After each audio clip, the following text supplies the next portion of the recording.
Hello, I'm Peter Severson, the Director of Lutheran Advocacy Ministry, Colorado, and we're here with Katie. Greetings. Hi. How's it going? Good, how about you? I'm doing great. I'm feeling optimistic right now. Good, I'm glad. Yeah, which is an odd feeling maybe in this dour election season that we're experiencing. I don't know if you've felt this at all.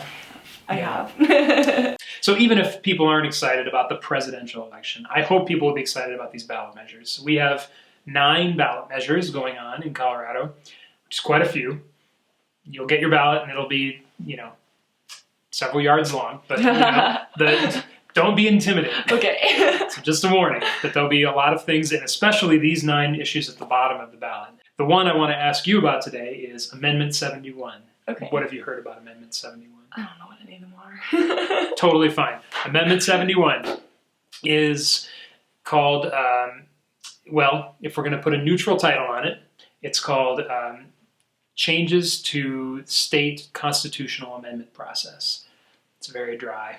Sounds very thrilling, right? It's exciting. This is the most exciting ballot measure we have to decide on. Amendment 71 by the proponents is called Raise the Bar, and the general gist of it is to make it harder to amend the state constitution. But as dry as it might seem, there are some interesting issues around it. So there's some things we could discuss around the requirements that it asks for. For example, right now, to change the state constitution, an amendment just has to get a simple majority, so 50% of all the votes plus 1. And this proposal, Amendment 71, would make that a 55% threshold. It would also require that instead of gathering signatures for a citizen initiative based on just the general population of Colorado voters, you'd have to gather them from each of the state's 35 Senate districts, the state Senate. So right now, if I wanted to put something on the ballot, I could come together with a coalition and just gather all those signatures in Denver. Because a lot of people live in Denver. I could maybe I'll come up to Boulder. Probably not. I mean, Boulder's pretty cool, but I may or may not come up to Boulder. But I could gather them all there because there's so many people there. But the proponents of this measure say you should have to gather signatures in all 35 of the state Senate districts in order to, in theory, be more representative of the state. So the question now, Lutheran Advocacy sometimes takes positions on ballot issues. We work for and against certain things if they fit within our agenda. If you had to take a guess, do you think we have a position on this one?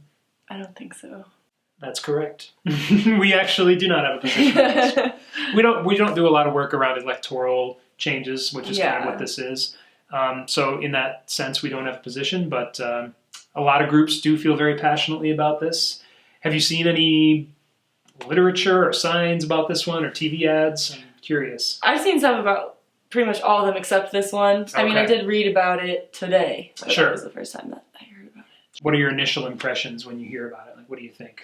It makes sense to me that you would have to have representatives from all around the state, but it kind of seems like it's already pretty difficult to amend the state constitution, isn't it? Yeah, that's true. I mean, it takes a lot of money to organize the ground game to gather signatures. So, I guess I don't know enough about this to really make much of a decision, but it seems like from what I've learned about politics, like in my classes and stuff, is that it's already pretty difficult to make amendments.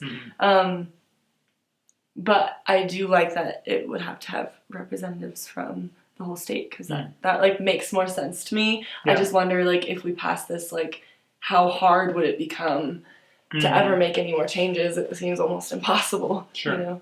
That's what some of the opponents say, for sure, is that right now you got to pay to gather those signatures, and even though you can do that mostly in the Front Range, it still costs a lot of money, and you do have to get a representative percentage of registered voters. Yeah. And so it does, in that sense, represent the state.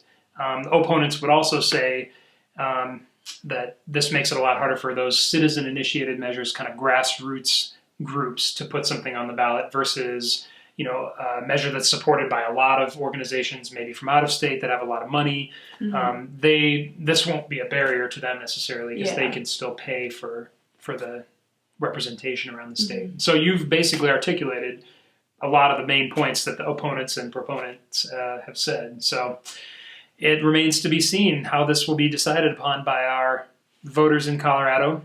But thankfully, we have an aid to help us determine what might happen. Oh, and that's the November 8th ball. So if you would do the honors, let's find out what will happen to Amendment 71 on Election Day. Will it pass?